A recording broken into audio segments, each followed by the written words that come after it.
All those years ago, when I was studying to be a midwife, someone that I knew made a comment along the lines of, midwife, that's such an old-fashioned term. Why don't you all call yourself something a little bit more modern, like birth technicians, and then you'd probably get a lot more respect. I didn't have an answer for him then, but I do now.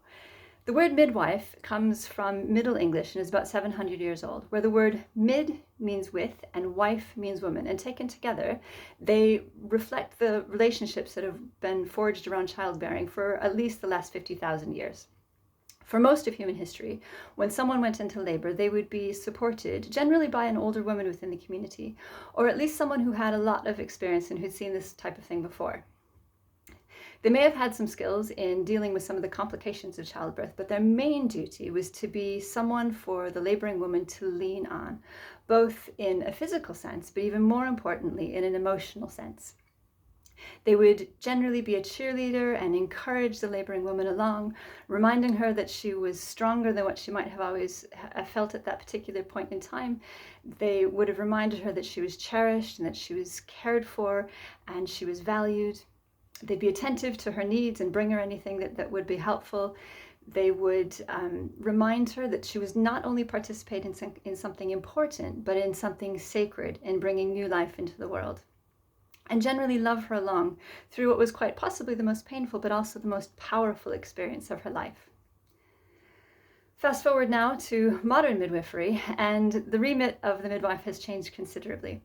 Now, in addition to trying to be with women, we also need to try to be with all of the medical technology that has been brought in to monitor the health and well-being of moms and babies.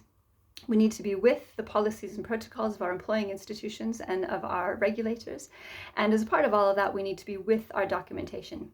And all of this is very time consuming, and it does dilute our attention somewhat, so we're not able to be fully attentive and fully present to the person who's in front of us.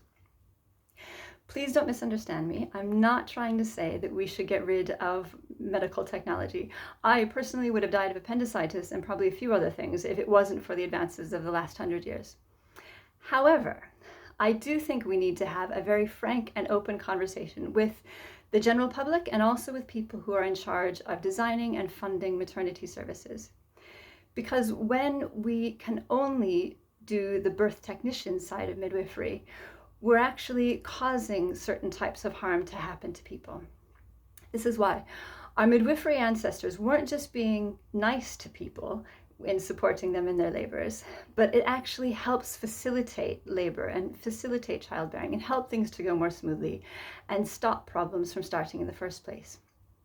We've known this now for decades from dozens of high-quality peer-reviewed studies that show the value of having a professional companion with somebody as they labor and as they bear children.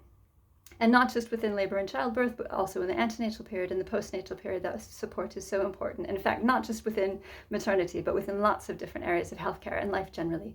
That support is really crucial to help our endocrine systems to function as they should. And we often don't appreciate how complex and how sophisticated our endocrine systems are. And they've been honed over tens of thousands and millions of years of evolution. And they are really crucial to our functioning as human beings. I want to live in a situation that is the best of both worlds, where yes, we can make the best use of the technology that's available to us, but that we're able to do so in a way that supports and works with our really sophisticated endocrine systems, instead of the situation at the moment where quite often those two systems are fighting against each other. We all deserve better.